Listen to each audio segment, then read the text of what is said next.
బాబాని మురళి ధ్వనులే వినగానే నా మనసే విహరించెను హాయిగా నా మనసే విహరించెను బాబాని మురళి ధ్వనులే వినగానే నా మనసే విహరించెను హాయిగా నా మనసే విహరించెను నా హృదయమే పాడెను నీ పాటయే బాబా నా హృదయమే పాడెను నీ పాటయే బాబా ఆడింది ఓ నాట్యమే నా మనసే ఆడింది ఓ నాట్యమే బాబాని మురళి ధ్వనులే వినగానే నా మనసే విహరించెను హాయిగా నా మనసే విహరించెను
అతీంద్రియ సుఖములోన ఉంగిలే బాబాని మురళి ధ్వనులే వినగానే నా మనసే విహరించెను హాయిగా నా మనసే విహరించెను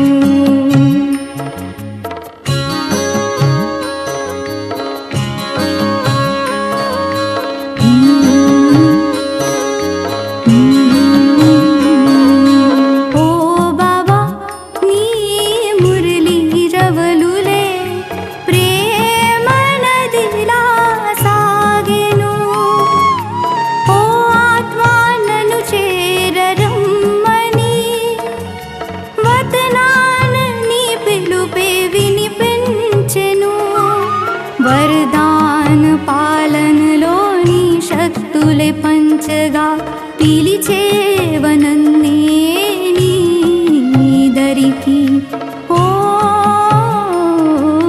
బాబాని మురళి ధ్వనులే వినగానే నా మనసే విహరించెను హాయిగా నా మనసే విహరించెను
శిక్షణతో సింగారించితివి మమ్ములను శిక్షణతో సింగారించితివి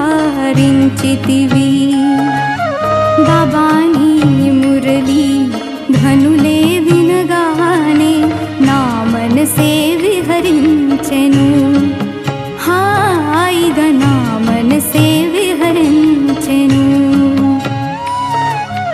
నా మనసే విహరించెను హాయిగా నా మనసే విహరించెను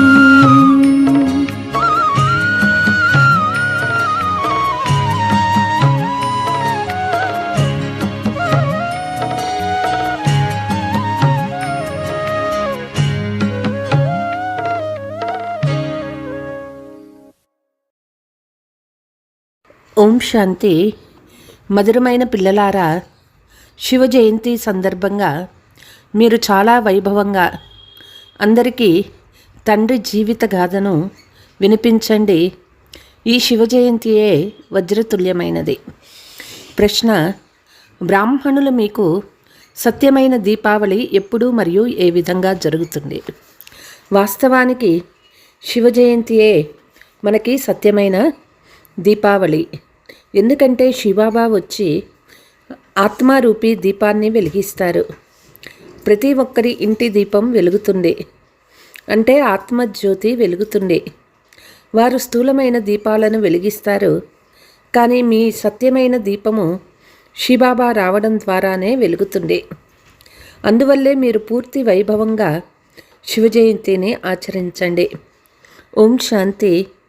మధురాతి మధురమైన ఆత్మీక పిల్లలు శివ జయంతిని జరుపుకుంటారు. భారతదేశంలో అయితే శివ జయంతిని ఆచరిస్తూనే ఉంటారు. ఒక్కరి జయంతే జరుపుకోవటం జరుగుతుంది, అయితే వారిని సర్వవ్యాపి అని అనేశారు. ఇప్పుడు సర్వుల జయంతి అయితే జరగదు. జయంతి ఎప్పుడు జరపబడుతుంది? గర్భం నుండి బయటకి వచ్చినప్పుడే జరుపుతారు. శివ జయంతి అయితే తప్పకుండా జరుపుకుంటారు. ఆర్య సమాజం వారు కూడా జరుపుకుంటారు. ఇప్పుడు మీరు 88వ శివ జయంతి జరుపుకుంటున్నారు. అంటే శివ జయంతికి 88 సంవత్సరాలైంది. ఫలానా రోజు వీరు గర్భం నుండి బయటికి వచ్చారని జన్మదినం అందరికీ గుర్తుంటుంది. ఇప్పుడు మీరు శివబాబాకి 88వ జయంతిని ఆచరిస్తారు. వారు నిరాకారులు. వారి జయంతి ఎలా జరుగుతుంది? ఎందరో గొప్ప గొప్ప వ్యక్తులకు ఆహ్వాన పత్రికలు వెళ్తాయి. జయంతిని ఎలా జరుపుతారు? వారు ఎప్పుడు ఏ విధంగా జన్మ తీసుకున్నారు, తర్వాత వారి శరీరానికి ఏ పేరు పెట్టారు అని ఎవరినైనా అడగాలి. కానీ రాతి బుద్ధి కలవారిగా ఉన్నారు కనుకే ఎప్పుడూ ఎవరిని ప్రశ్నించరు. వారు నిరాకారులు. వారి పేరు శివుడు అని మీరు వారికి తెలుపవచ్చు. మీరు శాలిగ్రామ పిల్లలు. ఈ శరీరము శాలిగ్రామం ఉందని మీకు తెలుసు. శరీరానికే పేరు ఉంటుంది. వారు పరమాత్మ అయిన శివుడు. ఇప్పుడు మీరు ఎంత వైభవంగా కార్యక్రమాలను జరుపుకుంటారో, రోజు రోజుకు మీకు శివబాబా వచ్చి బ్రహ్మ తనువులో వచ్చి ప్రవేశిస్తున్నారని, అదే వారి జయంతి అని మహిమ చేయబడుతుంది. వైభవంగా అర్థం చేయిస్తూ ఉంటారు. వారికి తిథి తారీఖులు ఏవీ ఉండవు. నేను సాధారణ తనువులో ప్రవేశిస్తున్నానని అంటారు, కానీ ఎప్పుడూ ఏ గడియ అనేది చెప్పలేరు. తిథి తారీఖు రోజు మొదలైనవి చెప్పినట్లయితే ఫలానా తారీఖు అని చెప్పవచ్చు. వీరికి జనం పత్రి మొదలైనవి ఉండవు. వాస్తవానికి అందరికంటే ఉన్నతమైన జాతకం వీరిదే. వీరి కర్తవ్యం కూడా అందరికంటే ఉన్నతమైనటువంటిది. ప్రభు మీ మహిమ అపరంపారైందని అంటారు, కాబట్టి తప్పకుండా ఏమైనా చేసి ఉంటారు కదా. మహిమ అయితే చాలామందిది గాయనం చేయబడుతుంది. నెహ్రూ, గాంధీ మొదలైన వారందరి మహిమను గానం చేస్తారు, కానీ వీరి మహిమను గురించి ఎవ్వరూ తెలియచేయలేరు. వారు జ్ఞానసాగర్లు, శాంతి సాగర్లు అని మీరు అందరికీ తెలియచేస్తారు.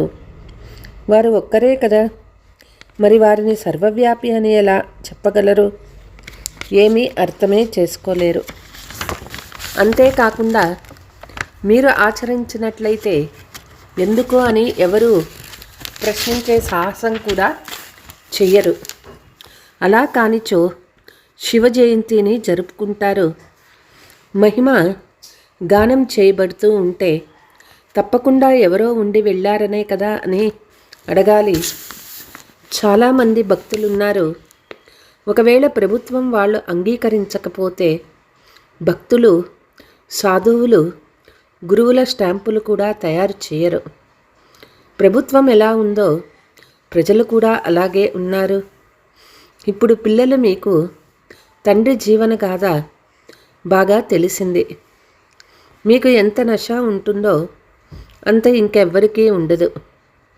శివ జయంతి వజ్రతుల్యమైందని, మిగిలిన జయంతిలన్నీ గవ్వతుల్యమైనవని మీరు మాత్రమే అంటారు. తండ్రే వచ్చి గవ్వలను వజ్రతుల్యంగా చేస్తారు. శ్రీకృష్ణుడు కూడా తండ్రి ద్వారా ఇంత ఉన్నతంగా అయ్యారు. అందువల్లే వారి జన్మ వజ్రతుల్యంగా మహిమ చేయబడింది. మొదట గవ్వతుల్యంగా ఉండేది, తర్వాత వజ్రతుల్యంగా బాబానే తయారు చేశారు. ఈ విషయాలు మనుషులకు తెలియదు. వారిని ఈ విధంగా ప్రపంచ రాకుమారునిగా ఎవరు తయారు చేశారు? కాబట్టి ఇది కూడా అర్థం చేయించాలి. కృష్ణ జన్మాష్టమిని జరుపుతారు. మరి పుత్రుడేమో గర్భండే జన్మిస్తాడు కదా, అతడిని గంపలో పెట్టుకొని తీసుకుపోయారు. కృష్ణుడైతే విశ్వరాకుమారుడు, మరి అతనికి భయం ఎందుకు? అక్కడ కంసుడు మొదలైన వారు ఎక్కడి నుండి వచ్చారు? ఈ విషయాలన్నీ శాస్త్రాలలో వ్రాసేశారు. ఇప్పుడు మీరు బాగా అర్థం చేయించాలి. అర్థం చేయించేందుకు మంచి యుక్తులు కావాలి. అందరూ ఒకే విధంగా చదివించలేరు. యుక్తియుక్తంగా అర్థం చేయించకుంటే ఇంకా డిసర్వీస్ జరుగుతుంది. ఇప్పుడు శివ జయంతిని జరుపుతారంటే తప్పకుండా శివుడినే మహిమ చేస్తారు. గాంధీ జయంతి నాడు గాంధీ గారిని మహిమ చేస్తారు. ఇంకేదీ మనసుకు తోచదు. ఇప్పుడు శివ జయంతిని మీరు ఆచరిస్తారు కనుక తప్పకుండా వారి మహిమ, వారి జీవన గాథ లేక జీవన చరిత్ర కూడా ఉంటుంది. మీరు ఆ రోజు వారి జీవన చరిత్రనే కూర్చొని వినిపించండి. తండ్రి చెప్తూ ఉన్నారు, మనుషులు శివ జయంతి ఎలా ప్రారంభమైందని కూడా ప్రశ్నించరు. దాని వర్ణన ఏమాత్రమూ లేదు. వారి మహిమ అయితే అపరంగా చేయబడుతుంది. శివబాబాను భోలానాథుడు అని చాలా మహిమ చేస్తారు. వారు భోలా భండారి, వారు శివశంకరులని అంటారు. శంకరుడినే భోలానాథుడని భావిస్తారు. వాస్తవానికి భోలానాథుడు శంకరుడు కాదు. శంకరుడు కనులు తెరవగానే వినాశనం జరిగిందని చెప్తారు. ఉమ్మెత్త తినేవారు వారినెలా భోలానాథుడని అనగలరు? మహిమ అయితే ఒక్కరిదే జరుగుతుంది. మీరు శివుని మందిరంలోకి వెళ్ళి అర్థం చేయించాలి. అక్కడికి చాలామంది వస్తారు. కాబట్టి శివుని జీవన చరిత్రను వినిపించాలి. భోలా భండారి శివబాబా అని అంటారు. ఇప్పుడు శివుడు మరియు శంకర్ల భేదం కూడా మీరే తెలిపించినారు. శివుని మందిరంలో శివ పూజ జరుగుతుంది కనుక అక్కడికి వెళ్ళి మీరు శివుని జీవన కథను తెలియచేయాలి. జీవన కథ అను పదంని వింటూనే శివుని జీవన కథను ఎలా వినిపిస్తారు? ఎవరికైనా ఒక్కసారిగా తల తిరిగిపోతుంది. కనుక మనుషులు ఆశ్చర్యకరమైన విషయాలని భావించి చాలామంది వస్తారు. ఆహ్వానాన్ని అందుకొని వచ్చిన వారికి మేము నిరాకార పరంపిత పరమాత్మ జీవన కథను తెలియచేస్తామని చెప్పండి. గాంధీ మొదలైన వారి జీవన కథను కూడా వింటారు కదా. ఇప్పుడు మీరు శివుని మహిమ చేస్తారు. దానివల్లే మనుషుల బుద్ధి నుండి సర్వవ్యాపి విషయం ఎగిరిపోతుంది. ఒకరి మహిమ మరొకరితో కలవదు. ఈ మండపాలు మొదలైనవేవైతే తయారు చేస్తారో లేక ప్రదర్శనని జరుపుతారో అవేవి శివుని మందిరాలైతే కాదు. సత్యమైన శివుని మందిరం వాస్తవానికి ఇదే. మీకు తెలుసు, ఇక్కడ రచయిత కూర్చొని స్వయం రచయిత మరియు రచన ఆది మధ్యాంతాల రహస్యాన్ని తెలియచేస్తారని మీరు వ్రాయవచ్చు. రచయిత జీవన కథను, రచన ఆది మధ్యాంతాల రహస్యంను కూడా లేదా చరిత్రను వినిపిస్తామని హిందీ, ఇంగ్లీష్ భాషల్లో కూడా వ్రాయండి. గొప్ప వారి వద్దకు వెళ్ళినట్లయితే పరంపిత పరమాత్మ జీవన కథను తెలియచేస్తున్న వీరెవరు అని ఆశ్చర్యపోతారు. కేవలం రచన కొరకు మాత్రమే తెలియచేసినట్లయితే ప్రళయం జరిగిందని, తర్వాత నూతన రచన రచించబడదని వాడు అర్థం చేసుకుంటారు. కానీ అలా కాదు. తండ్రి వచ్చి పతితుల్ని పావనంగా చేస్తారని మీరు అర్థం చేయించినట్లయితే మనుషులు ఆశ్చర్యపోతారు. శివుని మందిరాలకు కూడా చాలామంది వస్తారు. హాలు కానీ లేక మండపం కానీ పెద్దదిగా ఉండాలి. భలే మీరు ప్రభాత సమయంలో తిరిగేందుకు వెళ్ళినా అందులో కూడా వారికి ఈ లక్ష్మీనారాయణ రాజ్యాన్ని ఎవరు స్థాపన చేశారో అర్థం చేయించాలి.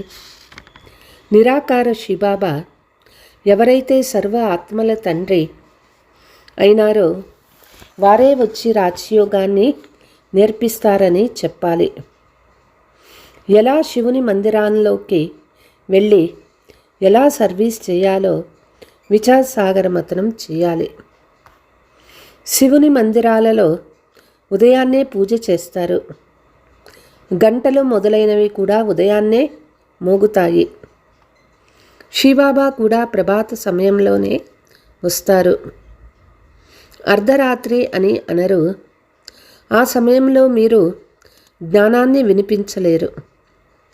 ఎందుకంటే మనుషులు నిద్రిస్తూ ఉంటారు. రాత్రి సమయంలో మనుషులకు తీరిక ఉంటుంది. లైట్లు మొదలైనవి కూడా వెలుగుతాయి. ప్రకాశం కూడా బాగుంటున్నట్లు చేయాలి. శివబాబా వచ్చి ఆత్మలైన మనల్ని మేల్కొల్పుతారు. ఇదే సత్యమైన దీపావళి. ప్రతి ఒక్కరి ఇంటి దీపాలు వెలుగుతాయి. అంటే ఆత్మజ్యోతి వెలుగుతుంది. వారైతే ఇంట్లో స్థూల దీపాలు వెలిగిస్తారు. కానీ వాస్తవానికి నిజమైన దీపావళి అర్థం ఇదే. కొందరి దీపాలు వెలగానే వెలగవు. మీ దీపాలు ఎలా వెలుగుతున్నాయో మీకు తెలుసు. ఎవరైనా చనిపోతే అంధకారం అవ్వరాదని దీపాలు వెలిగిస్తారు. కానీ మొదట ఆత్మ దీపాన్ని వెలిగించినప్పుడే కదా అంధకారం కాకుండా ఉండేది. మనుషులు గాఢ అంధకారంలో ఉన్నారు. ఆత్మ అయితే ఒక్క సెకండులో ఒక శరీరాన్ని వదిలి మరొకటి తీసుకుంటుంది. ఇందులో అంధకారం మొదలైన వాటి విషయమేదీ లేదు. అది భక్తి మార్గపు పద్ధతి. నెయ్యి సమాప్తమైతే దీపం ఆరిపోతుంది. అంధకారం అంటే ఏమిటో కూడా అర్థం చేసుకోరు.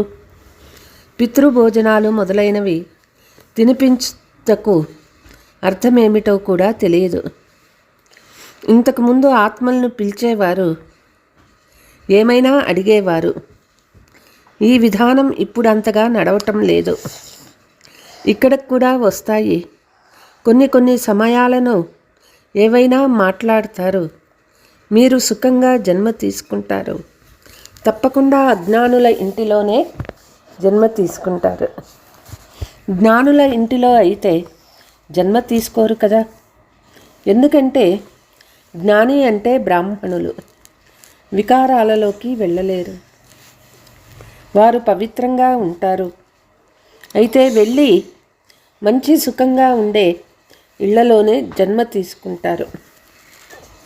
ఎలాంటి అవస్థ ఉంటుందో అలాంటి జన్మనే పొందుతారని వివేకం కూడా తెలియచేస్తుంది. ఆ తర్వాత అక్కడ తమ ప్రభావాన్ని చూపిస్తారు. భలే శరీరం చిన్నదిగా ఉంటుంది కాబట్టి ఏమీ మాట్లాడలేరు. కొంచెం పెద్దగా అయితేనే జ్ఞాన ప్రభావాన్ని తప్పకుండా చూపిస్తారు.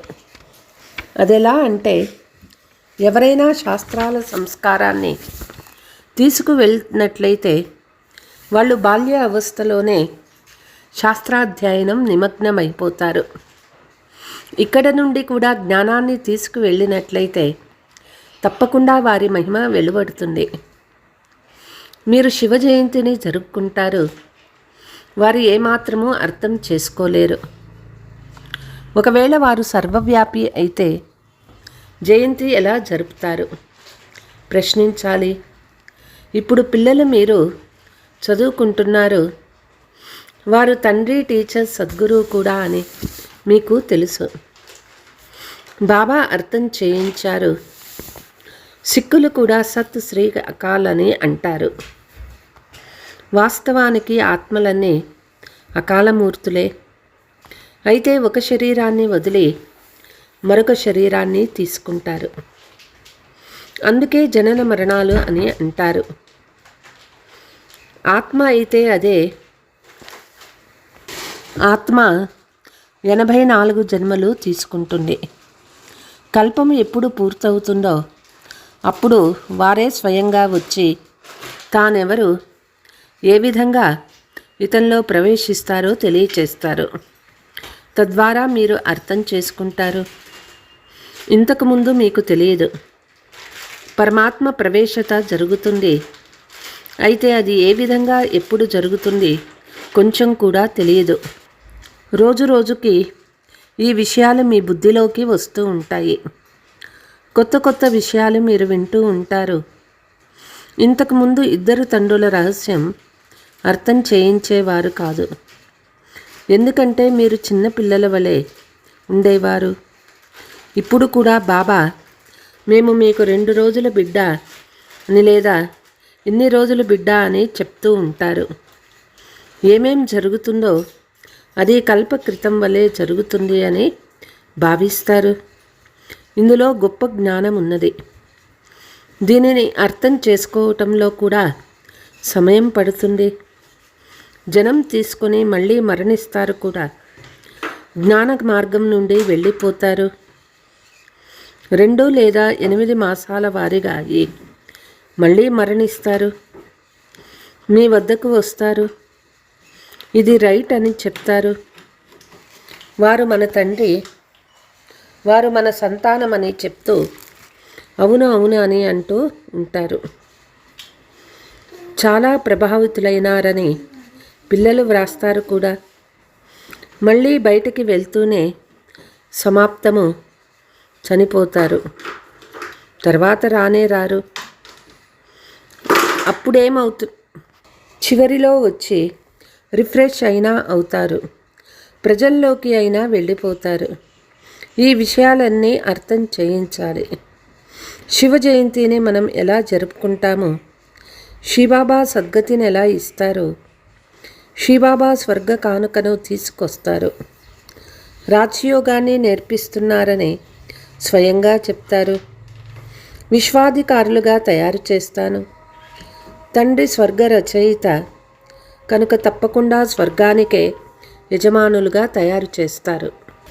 నేను మీకు రాజయోగాన్ని నేర్పిస్తానని స్వయంగా చెప్తారు. విశ్వాధికారులుగా తయారు చేస్తాను. తండ్రి స్వర్గ రచయిత కనుక తప్పకుండా స్వర్గానికే యజమానులుగా తయారు చేస్తారు. మనము వారి జీవనగాథను తెలియచేస్తాము. వారు స్వర్గస్థాపన ఎలా చేస్తారో, రాజయోగాన్ని ఎలా నేర్పిస్తారో వచ్చి నేర్చుకోండి. తండ్రి ఎలా అర్థం చేయిస్తారో అలా పిల్లలు అర్థం చేయించలేరా? ఇందులో చాలా బాగా అర్థం చేయించేవారు కావాలి. శివాలయాలలో శివరాత్రి చాలా బాగా జరుపుతారు. అక్కడికి వెళ్ళి అర్థం చేయించాలి. లక్ష్మీనారాయణ మందిరాలలో ఒకవేళ శివుని జీవనగాథను వినిపించినట్లయితే కొంతమందికి ఇష్టం ఉండదు, వారి ఆలోచనకు తట్టదు. తర్వాత వారికి మంచిగా బుద్ధిలో కూర్చోపెట్టాల్సి ఉంటుంది. లక్ష్మీనారాయణ మందిరాలకు చాలామంది వస్తారు. వారికి రాధాకృష్ణుల రహస్యాన్ని అర్థం చేయించవచ్చు. వారికి వేరువేరు మందిరాలు ఉండరాదు. కృష్ణ జయంతి నాడు మీరు కృష్ణుని మందిరానికి వెళ్ళి అర్థం చేయించండి. కృష్ణుడే సుందరంగా, కృష్ణుడే నల్లగా అవుతారని ఎందుకు మహిమ చేస్తారు? గ్రామంలోని చిల్ల బాలునిగా ఉండేవా అంటారు. గ్రామంలో అయితే గోవులు మేకలు మేపుకుంటూ ఉంటారు కదా. నేను కూడా గ్రామంలోని వానిగా ఉండేవాడినని బాబా అనుభవం చెప్తారు.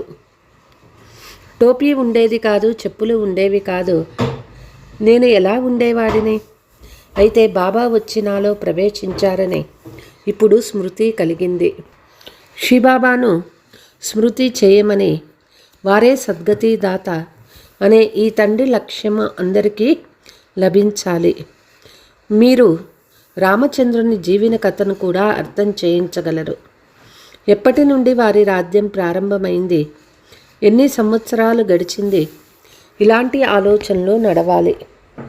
శివాలయాలలో శివుని జీవన గాథను లక్ష్మీనారాయణ మందిరంలో లక్ష్మీనారాయణ మహిమ చేయాలి. రామాలయంలో రాముని జీవనగాథను వినిపించాలి. ఇప్పుడు మీరు దేవీ దేవత ధర్మస్థాపన చేసే పురుషార్థం చేస్తూ ఉన్నారు. హిందూ ధర్మంనైతే ఎవరు స్థాపన చేయలేదు. హిందూ ధర్మం అనేది ఏ ధర్మము కాదు. ఈ విషయం నేరుగా చెప్పినట్లయితే వారు కొట్లాటకు వస్తారు. వీరు క్రైస్తవులని భావిస్తారు. మేము ఆది సనాతన దేవీ దేవతా ధర్మానికి చెందిన వారమని, దానినే ఈ రోజుల్లో హిందూ ధర్మమని అంటారని వారికి చెప్పండి. అచ్చా, मीठे मीठे सिकीलते बच्चों प्रति मात पिता बाप दादा का याद प्यार और गुड मॉर्निंग. रूहानी बाप की रूहानी बच्चों को नमस्ते. हम रूहानी बच्चों की रूहानी मात पिता बाप दादा को याद प्यार, गुड मॉर्निंग, नमस्ते. నమస్తే బాబా. ధారణ: శివ జయంతిని చాలా వైభవంగా జరపండి. శ్రీబాబా మందిరాలలో శివుని మరియు లక్ష్మీనారాయణ మందిరాలలో లక్ష్మీనారాయణల మరియు రాధాకృష్ణుల గాథ వినిపించండి. సర్వులకు యుక్తియుక్తంగా తెలిపింది.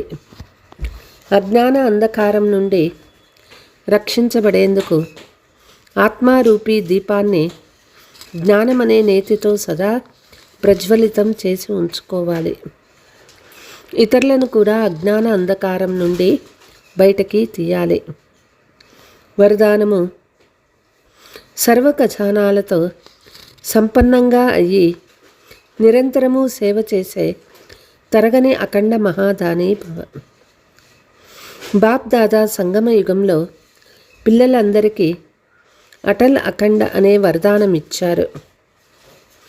ఎవరైతే ఈ వరదానాన్ని జీవితంలో ధారణ చేసి అఖండ మహాదానిగా అనగా నిరంతరం సహజ సేవాదారిగా అవుతారో వారే నెంబర్ 1గా అవుతారు. ద్వాపరం నుండి భక్తాత్మలు దానులుగా అవుతారు, కానీ వారు తరగని ఖజానాలకు దాసులు అవ్వలేరు. వినాశీ ఖజానాలు లేక వస్తువుల దాసీలుగా అవుతారు. కానీ దాతా పిల్లలు మీరు ఎవరైతే సర్వ ఖజానాలతో సంపన్నంగా ఉన్నారో వారు ఒక్క సెకండ్ కూడా దానం ఇవ్వకుండా ఉండలేరు. స్లోగన్: స్వభావంలో సరళత ఉన్నప్పుడే ఆంతరిక సత్యత, స్వచ్ఛత ప్రత్యక్షమవుతాయి. అచ్చా. ఓం శాంతి.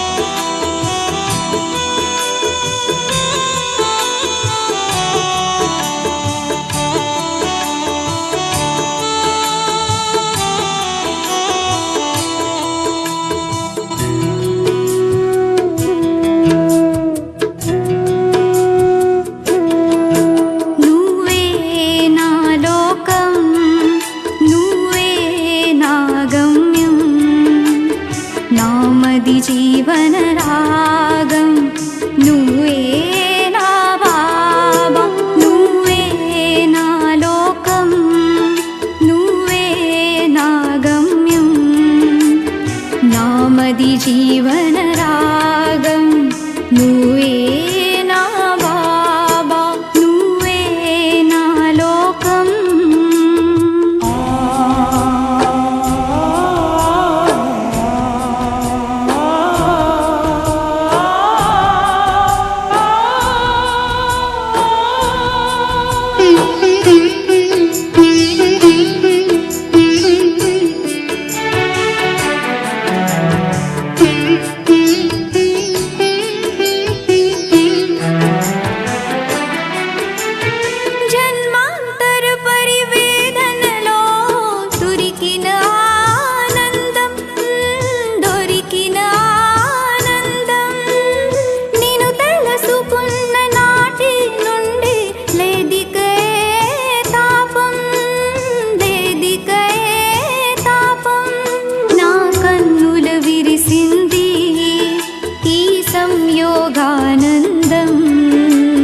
నామది జీవన రాగం నువ్వే నా బాబా, నువ్వే నా లోకం.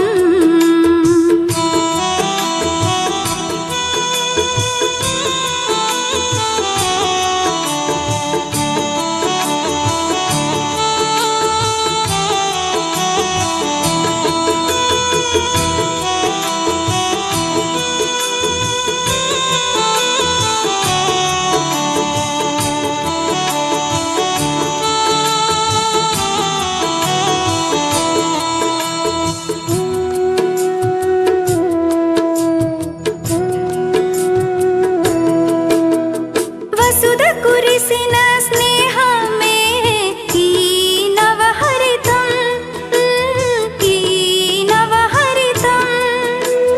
పరిమళామృత పరవశమే ఈ వసంతం, ఈ వసంతం. ఈ అనుభూతులు తలపులంతో మధురం. నామది జీవన రాగం నువ్వే నా బాబా, నువ్వే నా లోకం.